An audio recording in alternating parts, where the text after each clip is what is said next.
मिर्ची बनेगी इस तरह की।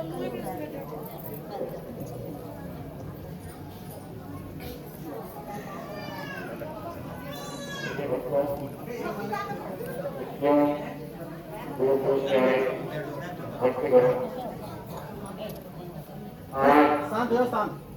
विशेषकर जी के माध्यम से और उनके संयोजन में इस कार्यक्रम का आयोजन किया जा रहा है। इसके लिए वो जो दूर दूर से पत्रकार आए हैं उनके लिए मेरा बहुत बहुत आशीर्वाद है, अभिनंदन और स्वागत है। हम जहाँ इस सत्संग प्रवचन करते हैं तो जब वहाँ पर बाहरी लोग हैं सब लोग, अगर उसके आप ध्यान दोगे तो पानी का हमारे एकत्र कोशिका पर बदलने और प्रभाव पड़ता है। इसलिए सत्संग का महत्व बता रहा है। कहीं कोई बहुत ही आवाज हो, कहीं संस्कार हो तो हमें मकान की चीज से खराबाई हो जाती है केवल उस आवाज से। तो ऐसी जो सत्संग की आवाज होती है वो उतने क्षेत्र को बिल्कुल शुद्ध कर देती है, जो परमाणु है उनको चार्ज कर देता है। इसीलिए सत्संग का बहुत बड़ा महत्व है। इस गाँव में बहुत पहले हमने बहुत बड़ा प्रोग्राम करा था और बहुत संगत की अपनी है, लेकिन कुछ तो लगातार कार्यक्रम करते रहते हैं, मुझे उत्साह के साथ करते रहते हैं और धीरे धीरे धीरे धीरे मन पड़ना चाहिए। मन पड़ने का मतलब है कि उनकी जो ऊर्जा का स्तर है, उसके अंदर की जो शक्ति है वो डाउन हो रही है। और जो लगातार चल रहे हैं अपने मार्ग में तो उनकी जो शक्ति है उसका विस्तार होता है और विस्तार होने का क्या परिणाम होता है, क्योंकि जो परमात्मा है वो बहुत प्यार की ऊर्जा है, हम ऊर्जा में जाकर मिल जाते हैं। इसलिए लगातार अपने मार्ग पे हमें चलते रहना चाहिए, जिन्हीं के हम हताश और निराश होकर कहते हैं वो हम कारोबार करते हैं। तो इसका मतलब ये नहीं है कि हम कुछ और देते हैं, हम पूरी शक्ति के साथ उस कारोबार में लगे रहते हैं, उसका हमें परिणाम भी मिलता। ऐसे ही भक्ति की बात है, हमने ज्ञान तो धारण कर लिया, ज्ञान भी ले लिया, कुछ दिनों के बाद में आदमी फिर थोड़ा सा उदासीन हो जाता।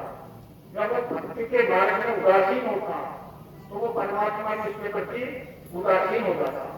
इसलिए भक्ति के मार्ग में लगातार चलते रहना चाहिए, चाहे दिन हो चाहे रात हो, अच्छे बुरे दिन तो आते रहते।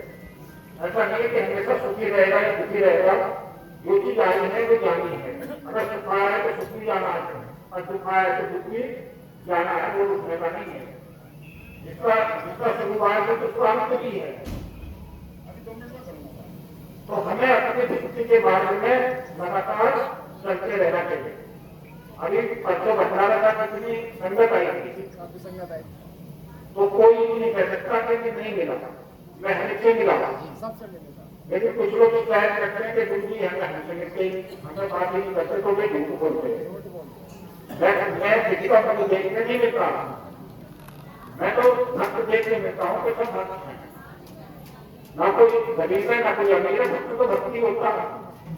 क्योंकि हमने ऐसी ऐसी जगह ड्यूटी करनी है, उनकी स्थानों पर ड्यूटी करनी है कि जहाँ पे वीआईपी लोग आते हैं, लेकिन उसके दरबार में कोई वीआईपी नहीं है। अगर कोई अपने आप को वीआईपी समझता हो, उसका मतलब यह है कि उसे ज्ञान नहीं है। हमारे सामने भी तुम वीआईपी बनते जा रहे हो तो इसका मतलब तुम पर कोई कृपा नहीं है। अगर भक्त बनते जाओगे तब भगवान की कृपा होगी। तो वो है उससे करता जो उसके प्रति समर्पित होता। गीता में भगवान ने कहा, उन्होंने बहुत सारी जानकारी हमें दी ग्रंथों में। अब हम सोच रहे हैं कि वही ज्ञान है, वो ज्ञान नहीं है। इसलिए अभी मैंने चौथा दिन जो बताया था कि वो किसी ग्रंथ का साधन नहीं लेता, ग्रंथ की क्या जरूरत है। जितने भी हमारे गीता है, रामायण है, वेद है, पुराना, बहुत सारे गीता का पाठ सुना रहे हैं। बहुत सारी महिलाओं ने जैन बना रखा, वो गीता का पाठ सुनाती है। तो वो ज्ञान नहीं है, वो खाली जानकारी है। उसमें जानकारी दी है भगवान ने कि तुम ऐसा करोगे तो ऐसा मिलेगा। अगर किसी ने कोई दवाई की खोज करी तो उसने हमें जानकारी दी है खाओगे तो ये रोग तुम्हारा दूर होगा, जब हम उसको खाएंगे तभी तो हमें पता लगेगा, खाया तो हमने ही नहीं। तो ऐसे हमारे जितने भी धार्मिक ग्रंथ हैं उसमें ज्ञानी है, उसमें जानकारी है। अब भगवान कृष्ण गीता में तुझे दिखा के जो तत्वदर्शी महापुरुष गुरु की शरण में जाएगा उसको मेरा ज्ञान होगा। तो वो जानकारी दी है, हम सोच रहे हैं कि ये ज्ञान है क्या, वो ज्ञान नहीं है। तो गीता पढ़ने वाले या रामायण पढ़ने वाले जब ये समझते हैं कि हमें ज्ञान हो गया, वो ज्ञान नहीं है, वो जानकारी दी जानी उसमें। वो ग्रंथ भेजा के ऐसा आचरण करो, ऐसे काम करो कि तुम्हें ऐसा फल मिलेगा। तुम्हें हमें जानकारी दी है, रास्ते की जानकारी होगी। आज नहीं कोई बोर्ड लगा होगा, उसके दिशा निर्देश लिखे होंगे कि यहाँ से दिल्ली को इतनी दूर है, तो हम उस दिशा में जब चलेंगे तभी तो हम दिल्ली को पहुंचेंगे। और हम बोर्ड की चक्कर काटते रहेंगे तो दिल्ली को नहीं पहुंच सकते। तो वो केवल दिशा निर्देश दे रहे हैं धर्म ग्रंथ जो है, तो हम उस दिशा निर्देश का तो पालन कर ही नहीं रहे। हम उस तत्वदर्शी की खोज नहीं कर रहे, ना उसके पास जा रहे हैं। हम तो बस उसने वो किताब पढ़ दी, वो पढ़कर सुना दी, किसी ने कथा सुना दी और हम बड़े मग्न हो गए, हमें ज्ञान हो गया। वो कोई ज्ञान नहीं है। गुरुजी कहने वाले भी नहीं बता रहे और सुनने वाले सुनने रहे। हाँ, सुनने वाले तो मनोरंजन कर रहे हैं, नाच रहे, गा रहे, ढोलक बजने बज रहे हैं, बस खड़े हो गए, नाच रहे, मनोरंजन करा और आ गए। भगवान ने कहा कि हमारे यहाँ तो कोई मुझे प्राप्त कर सकता है जिसके अंदर वैराग्य का भाव होगा। वैराग्य तो हमारे अंदर है नहीं, हमारे अंदर तो राग ही राग भरा हुआ। अगर राग है तो उसके बाद में द्वेष भी आता, अगर दिन है तो राग भी आनी आनी। तो हम राग में घूम रहे हैं, वैराग्य भाव नहीं है। अगर हम 2 घंटे बाद या 1 पहर का वैराग्य अपने मन के अंदर पैदा कर ले, कितने पहर होते हैं? 8 पहर होते हैं, 8 या 24, 3 घंटे का 1 पहर होता। तो उस 1 पहर तक तुम वैराग्य भाव रखो और अपना ध्यान में बैठो, तब पता लगेगा कि भक्ति होती क्या। जो कोई भक्ति नहीं है कि वो घंटी हिला दी, घंटी बजा दी, भगवान जी जैसे सो रहे हैं उनको जगा दिया, जब लड्डू गोपाल को लिया उनको खिला दिया, नहा दिया, सुहा दिया। तो मुझे कभी कभी अफसोस होता है कि भगवान जी कभी सोता है। अब तो 15-20 साल पहले कोई लड्डू गोपाल को नहीं जानता था, अब उसे खिला रहे, नहा रहे, खिला रहे, खिला रहे, उसे किसान पर लेकिन नहीं करा रहे, अकल नहीं लगा रहे, बिल्कुल अपनी बस चले आ रहे हैं। अंध भक्ति, ये अंध भक्ति में मत घुसो, आंख खोल के भक्ति करो, आंख खोल के। कहने के हमारा मन नहीं उठा, लड़के का पास जब अंध भक्ति में चले गए, जो अपने लड्डू को पा रहा है उसको तो देख ले रहे बेचारे, और जो पैसे बनाकर किसी ने पकड़ा दिया उसे कुछ सोचने दे, जो सब कुछ कल्याण हमारा कर देगा। हम गुलाम क्यों है, कभी सोचा तुमने? हम खाली हाथ जोड़ के बैठे भगवान के साथ, भगवान करेगा सब कल्याण है। आक्रमणकारी लुटेरे आए, मार काट के मंदिरों को यूज कर लेते हैं। 15 में आए आक्रमणकारी, अगर 1515 को बैठक काट के अगर भगवान की मूर्ति भी तोड़ के सब कुछ यूज कर लेते। तो भगवान के सामने हाथ जोड़कर बैठने का काम नहीं चलने का, बल्कि भगवान ने जो हमें शक्ति दी है, दूसरा में प्रेरणा हमारे अंदर भर दी है, उसका इस्तेमाल करेंगे तब हमारा कल्याण होगा। खाली यही नहीं कि कथा बातें बता रहे कि तुम आजकल करो कचरा दोगे, क्या होते भटूरा चावल के दाने चाहती तो क्या तुम्हारी जाने मनोकामना पूरी हो जाना, तुम्हारी हो या ना हो उसकी भी हो जाती, जो कि वो तो अपना तय होता है, उसको मनोकामना पूरी चल रही है और हमारा तुम्हारा पेट को बन रहा है। भगवान तो हमें शक्ति देगा, प्रेरणा देगा कि काम करो, हम कहीं नहीं गए, हम लोग उस टाइम हाथ जोड़कर मत नमा कर बैठे, भगवान करेगा बस, हमें कुछ नहीं करना। इसलिए तो हिंदू वैसे कैसे मिला रहे, हिंदू धर्म का पतन क्यों हो रहा? हमें कुछ ना करना पड़ेगा, कोई करता है ऊपर से कर सकते सारे काम करता है, देवी देवता ये सब कल्याण करता है। तुम तो खुद ही देवी देवता हो, तुम्हारे अंदर कुछ शक्ति कम है, तुम नहीं बनाओ देवी दुनिया देवता हो तो तुम पावरफुल हुए नहीं। तो अपनी शक्ति को पहचानो, अपने अंदर की जो सोई देवी शक्ति है उसको जगाओ। बस तुम एक पहर बैठोगे तो वो देवी शक्ति अपने आप प्रकट होगी हमारे अंदर से, और वही शक्ति तो कल्याण करेगी। अब हम दूसरों के सहारे घूम रहे हैं, तो दूसरे का सारा तो ऐसा ही होता है, मैं तो हट जाओ तो सारा। एक बेल कहती, बेल बहुत कमजोर होती है, ऐसे सारी जरूरत नहीं है। आगे सिस्टम का कहीं मजबूत होता है, उसे के लिए सारी जरूरत नहीं है। ऐसे आजकल लोग सहारा ढूंढ रहे हैं, किताब रखनी ऐसा ही नहीं बताता केंद्र में वो ऐसा मजबूत रखते आते थे और वहां रख रहे किताब नीति निगम आते रहे, नहीं उत्तर के बताते रहते। वो कौन सा ज्ञान हुआ कि वो है, उनके अंदर से कोई ज्ञान नहीं है। जितने भी संत महापुरुष आए उन्होंने अपने अंदर के ज्ञान को प्रकाशित करा।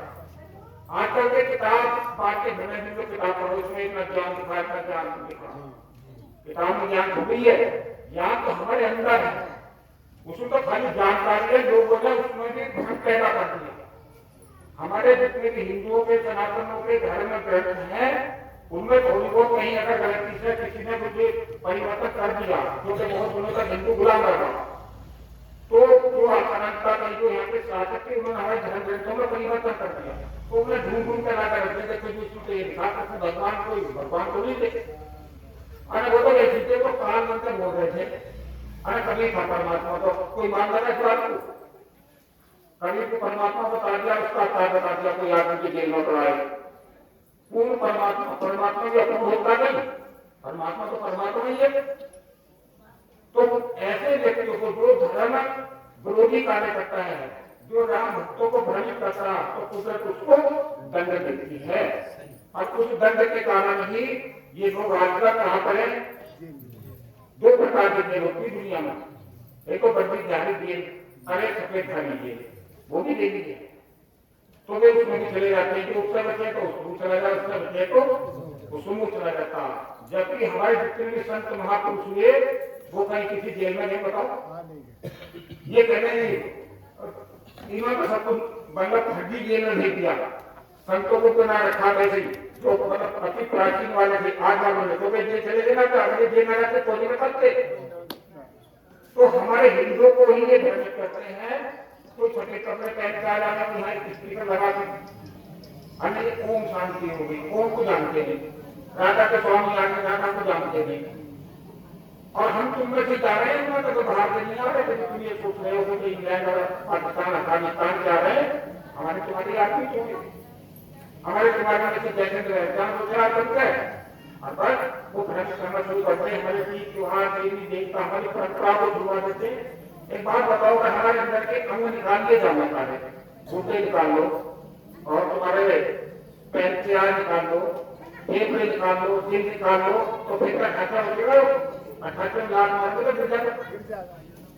ऐसी तो सनातन की जो परंपराएं हैं, सनातन जो धर्म है हमारा, उसके अंदर के जो तत्व हैं, जो हर चीज है, त्योहार है, देवी है, देवता है, परंपराएं को हटा दो तुम। जो सनातन संस्कृति है उसको हटा दो, तो सनातन धर्म को भोगना हो क्या? बोला धक्का मारो मिलता करो। तो ये क्या कर रहे हैं? जो तो धर्म का रखा धर्म का और अंदर से खत्म कर रहे हैं। आज तो ऐसे चीजें आ गए कि बंगले जी में भी न जान सकते।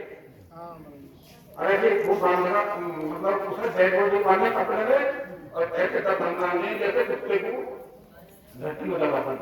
मैंने वीडियो देखी, उसमें ऐसा बांधा उसको और 4-5 ले गए और ट्रेन में दबा दिया। ऐसे भी कर रहे हैं, वीडियो देखिए, ऐसा कुत्ता आदमी है वो जेल में पड़ा है वो, और उसके बिंदे अपनी हाँ हमारे तुम्हारे बीच में घूमते रहते हैं। तो ये दानव और दैत्यों का युद्ध है, दानव और देवों का युद्ध। दानव और दैत्यों की एक बात है, पहले भी था जो सतयुग आया, त्रेता आया, द्वापर आया, कलयुग आया। अब जो है राक्षस बहुत ज्यादा है। पहचान कैसे करोगे? जब रावण आया तो वो भी राक्षस का रूप बदल दिया उसने। उस समय एक ही रावण तब तो कितने रावण पैदा हो गए। उस समय धर्म बहुत तो था, आजकल तो जहां धर्म को सोचते हैं धर्म ही होगा, वहां अधर्मी निकले। जब जितने बड़े बड़े ये बहुत बड़े बड़े वो दिखो रहते हैं ना, ये सत्संग भवन है, ये पुराने 100,000 आश्रम है, और जाने वालों को पता लगे कि नंबर बन के गुंडे निकले। तो हम लोगों के बहकावे सिखावे में जाकर अपना जो अमूल्य जीवन है उसको नष्ट करते हैं। तो कहते हैं कि बड़े भाग्य मानुष तन पावा सुर दुर्लभ ग्रंथा गावा।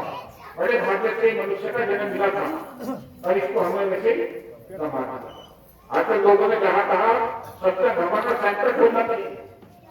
ये लोग तो उनसे जुड़ रहे हैं लेकिन उसे भी जानते नहीं, लेकिन से जुड़े ही नहीं, ये जुड़ रहे हैं क्योंकि उन्होंने अपने एजेंट छोड़ रखे और ये किसको भ्रष्ट कर रहे हैं? सनातन धर्म वालों। उन्हें नहीं कर रहे दूसरे वालों को जो बहुत सारे मतदान कर रहे हैं दुनिया के अंदर, उनमें से कोई भी जाता है उनके पास। ये हम तुम ही जाते हैं वहां पर, कोई मट्टी धो रहा है, कोई ईट तोड़ रहा, कोई झाड़ू लगा रहा, कोई कुछ कर रहा, कोई कुछ कर रहा। तो ये हमारी संस्कृति के विरोध में जा रहे हैं और इसको बचाना सबसे बड़ा धर्म है। खाली जो नहीं के मंदिर में बैठकर वो घंटी बजा रहे हैं और जब भी आएंगे घंटी पट्टी सबको ले जाना। अगर कहा सकते गंधारी कहाँ की थी बताओ? कंधार की थी। कंधार कहाँ है? अफगानिस्तान। अफगानिस्तान में है कोई दिखाई दे रहा है? घंटी बजाना वाला कहाँ से नहीं बताओ? अभी पिछले दिनों तुमने हमारे खबर बांग्लादेश में जब वो देवी माता जी को सब के नवरात्रे और उनकी उनकी चोर का डाली नाली में अब नमाज हो जानी मार मार गए। तो हम खाली इसके ऊपर बैठे रहते हैं। अपने ऊपर रहना चाहिए, अपनी आत्मा को जगाना चाहिए, अपनी आत्मशक्ति को जगाना चाहिए। हमारे जितने भी देवी देवता है उनके हाथ में है नहीं दूसरा कुछ कहीं के लिए है। वो इसी बात का प्रतीक है कि भाई संघर्ष करना पड़ेगा। अगर तुम्हारे घर में लुटे जा जाएंगे तो कैसे लड़ोगे? देवता कहा जाएगा वैसे उनकी माफ कर दो, माफ करता लुटेगा। ऐसा काम ही लुटेने का तो वो माफ क्यों करेगा? तुम्हें बताओ नहीं कर सकता। तो उसकी प्रवृत्ति है। सांप तुम्हारे घर में आ गया, नाक कोई तो दंड मारेगा तो दूध थोड़ी निकाल देगा, वो तो जहर निकाल देगा। लेकिन यहाँ तो होता है तो अपनी बुद्धि का विवेक का इस्तेमाल करो। और हमने इतना सरल मार्ग बता रखा है ध्यान का मार्ग। ध्यान लगाना तुमको कोई मंत्र तंत्र भी नहीं जपना, हवन करना नहीं जपना, ना खर्चा करना, कोई खर्च भी नहीं करना। जो लेके दान पुण्य करना बहुत पुण्य मिलेगा। दान करके पुण्य मिलेगी, दान करके पाप लगे ये बता देना, आपका पता ही नहीं होगा। अने बहुत दान से बहुत पुण्य मिलेगा। कोई पुण्य नहीं मिलता, दान तो उसे देना चाहिए जो सुयोग दिया हो, जो बेचारा हो दबा हो दुबला हो अपाई जो सब हो। इन हट्टे घट्टे में चंदों को दान दोगे तो उसका पाप ही लगेगा। और वैसे गुरु को लेता ही नहीं कोई। जितने भी हमारे महापुरुष आए किसी ने कोई दिया किसी को रविदास आया हो, कबीरदास, नानक, बुद्ध, महावीर, किसी ने कुछ नहीं दिया, वो क्या कर दिया? वो त्याग ही गुरु का नाम है। दूसरा त्याग। उन्होंने कौन क्या करा? ये आसक्त है। आज एक लड़का बनी कल तो दूसरी पर तो तीसरी चौथी ये कंप्यूटर में उनको चलता रहता। तो उनके अंदर आसक्ति है, विरक्ति नहीं है। गुरु होता विरक्त, उसका आसक्ति क्या मतलब? वो तो जब उसमें बंध गया तो वो हमें कहा जाएगा, हमें बंधनों में ले जाएगा और हम होना बंधनों से मुक्त। इसलिए कहते हैं कि 4 दिनों की चांदनी फिर देगी रात, एक दर्शन मिला 2 दिन का हो जाएगा हम अकेला। अकेले तू जाना है तो किसे घर जाना पड़ता है? तो जो कुछ दिनों का दर्शन ही मिला अपने अपने सब पाठ के लिए कर रहे, सब अपना अपना रोल अदा कर रहे, करना भी चाहिए, कोई दिक्कत नहीं है। जैसे नाटक होता, नाटक में अगर जो पाठ सही के लिए नहीं करता तो वो डायरेक्टर से भटकाता नहीं। तो ऐसे परिवार में तो माँ बाप का क्या काम होता है? रास्ता धनकारा तो सही रास्ते पे चलाना, ये नहीं कि उनको खत्म नहीं कर देना कि कुछ नहीं आता हो। जैसे बहुत सारे अभी कल मेरी बात होती है प्रधानमंत्री से, तो वो महिला बता रही कि हम लखनऊ गए तो वे महिला बताइए कोई कुछ नहीं कहीं कौन सा मतलब रखो और हमें लाके देखे आओ परिवार का मतलब रखो। मतलब तो ऐसा ज्ञान दे रहे हैं लोगों को, भ्रमित करने वाला कि अगर मैं घर में जाना तो पेट के खाना नहीं खाना, अब मुझे पास आएंगे तो उनको देंगे सारा खर्चा पानी। वो इस तरह की वो दादा भगवान पता नहीं कौन सा भगवान बन गए, वो इस प्रकार की शिक्षा दे रहे हिंदुओं को। तो कोई कुछ नहीं था, कोई किसी का कुछ नहीं तो नहीं आ रही तो रहे हो। भगवान ने जो हमें जिम्मेदारी दी है, परिवार की जिम्मेदारी दी है, किसी भी समाज की दी है, तो उसको तो पूरा करना पड़ेगा। तो छोड़ भर दोगे, पूरा करना पड़ेगा। जब अपनी जिम्मेदारियों को हम निभाएं, जिस प्रकार से करेंगे, किस तरह से करेंगे, तभी तो हमारी मुक्ति होगी। अगर तुम अपने जीवन को ढंग से सुनने के लिए हो, समझने के लिए हो, परिवार को व्यवस्थित से नहीं कर सकेंगे तो कैसे काम चलेगा? बात करेगा ये काम करने लगता सही नहीं, तो घर में क्लेश होगा तो वहां पर नकारात्मक ऊर्जा प्रकट होगी तो वहां नुकसान होगा, फायदा नहीं होगा। और माँ बाप का भी किसी का ये नहीं चाहता कि नुकसान हो, तो रास्ता भले के लिए तो कहता हो, जो बुरे के लोग बाद में पता लगता है तो माँ बाप नहीं कहते, तब पता लगता है कि हमारे माँ बाप सही कहते थे कि माँ बाप की बात भी माननी चाहिए। और ऐसे धर्म के काम करने बहुत जरूरी है। ये धर्म के काम को करने से क्या होता है, हमारे जो सकारात्मक शक्ति है वो हमें मिलती है, इसीलिए ये कार्य करे जाते हैं, तो और कोई मकसद नहीं होता। जब हम सच्चे वचन बोल लगाते हैं तो जो वो विराट शक्ति है उससे हमारा संरक्षण होता है। भगवान ने कहा था जो जगह भाव लेकर चल रहे हैं वैसे तो मिलेगा नहीं। अभी ब्रह्मांड के अंदर कितनी तरंगे घूम रही है, तो तुम मोबाइल रखने के बाद अलग अलग नंबर लगाओगे तो अलग ही बात होगी नहीं। इसका मतलब तरंगे बहुत घूम रही है, तो हम कौन सी तरंग से जुड़ रहे हैं ये समझो बात।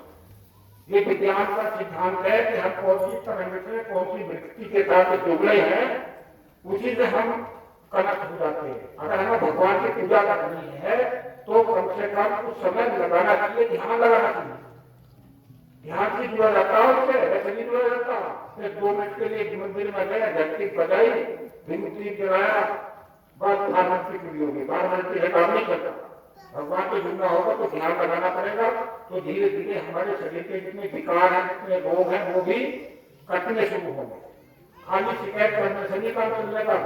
जो हम भाव लेता है कि आज मैं मर गया मर गई, तो वो भगवान ने अच्छा तो मर गया मर गई की बात, जब तुमने अपने अंदर से वृत्तियां निकाल दी तो तुम मर गए मर गई हो जाओ, क्योंकि तुम ऐसे भाव निकाल रहे अपने अंदर।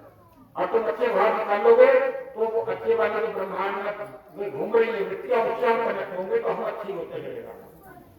लेकिन जो खाली कहने सुनने का काम नहीं चलेगा, जब हम ध्यान में बैठते, और हमने इतना सरल मार्ग बता रखा है जो अखंड है, जो प्राण है, हमारा प्राण तो अखंड है, उस प्राण का ध्यान करना, कोई जपना नहीं, कोई मंत्र भी नहीं करना, कुछ नहीं करना, क्योंकि सब चीज नाश को प्राप्त होने वाली है। प्राण हमारे साथ तब तक रहेगा जब तक हम इस शरीर के साथ जुड़े। तो प्राण का ध्यान करना कितना आसान मार्ग बताया है, लेकिन बिना गुरु के वो ध्यान के काम नहीं कर सकते। इसलिए कहते हैं कि जो बिना गुरु के पूजा पाठ करते हैं या माला घुमाते हैं उसका लाभ नहीं मिलता। गुरु अपनी शक्ति के द्वारा हमारे अंदर के जो पर्दे हैं उनको खोलने का काम करता है, इसलिए गुरु दीक्षा आवश्यक है। जो ज्ञान का प्रसाद है वो हमारे अंदर के पर्दों को काटने का काम करता है। लेकिन तो गुरु को होना चाहिए कि तत्व को जानता हो। तत्व का मतलब आखिरी ज्ञान, अंतिम ज्ञान को जो जानता है वो तत्वदर्शी कहलाता है। गीता में भगवान ने ये कहा कि तू अर्जुन से कहा कि तू ऐसे तत्वदर्शी महापुरुष की शरण में जा, बोल तेरी मुक्ति करा सकता। तो जो तत्व को जानता उसको अहंकार दिखता। जब हम शरण में जाते हैं बहुत सारे लोग अहंकार में रहते हैं, वो झुकना पसंद नहीं करता। तो जब अहंकार रहेगा तो वो चीज उसके अंदर प्रवेश नहीं कर सकते। तो उन्होंने कहा कि जो शरणा का पूजा टोटल सरेंडर होना चाहिए, जो नहीं है कि थोड़ा सा बाहर थोड़ा सा अंदर, वो तो पूरी तरह से समर्पित हो गया। जब पूरी नदी में डुबकी लगाओगे तो स्नान होगा। जो नहीं कि सिर्फ बाहर रह गया बाकी हम नीचे चले गए स्नान नहीं करवा सकता। तो ऐसी जहां पूरी तरह से समर्पित हो गए इसके प्रति तो वो अपने आप हमारा हाथ पकड़ लेगा। जैसे तुलकार जी का डंडा लेकर पकड़ के भगवान साथ करते थे। धन्ना भगत के साथ भगवान साथ रहते थे, तो भगवान तो किसी के साथ कहेंगे किसी भी रूप में जा सकता, वो तो अनेक रूप बनाते कोई सही बना लो, हम पहचानते तो नहीं। और होती बहुत सारी घटनाएं जैसे वो हरिद्वार में प्रधान जी बता रहे थे मुझे लक्ष्मण के रूप में भगवान दीजिए, वो कहेंगे धर्मशाला हो, लेकिन वो समर्पित है पूरी तरह से। लेकिन कुछ लोग ऐसे हो गए जो हमारे सनातन को नहीं मानते, उन्होंने अपना अलग ही वो बना रखा है, वो भी हिंदू ही, लेकिन उनको लोगों ने दिमाग उनके गड़बड़ कर रखे। तो इसलिए कभी अपने धर्म को नहीं छोड़ना चाहिए, अपने धर्म में बिल्कुल मजबूती के साथ रहना चाहिए। और धर्म नहीं आखिर में काम आता, जब अंत समय आएगा तो कौन आएगा? जो धर्मराज जन्म आते अब जो धर्म के काम करेगा तो वो धर्मराज के साथ जाएगा, और जो धर्म के काम नहीं करने का वो यमराज के साथ होगा। और ये काम कहाँ ले जाएगा? नरक में जाएगा। अब तुम जाओगे स्वर्ग में, तो तुम धर्म का काम कर रहे हो नहीं होगा।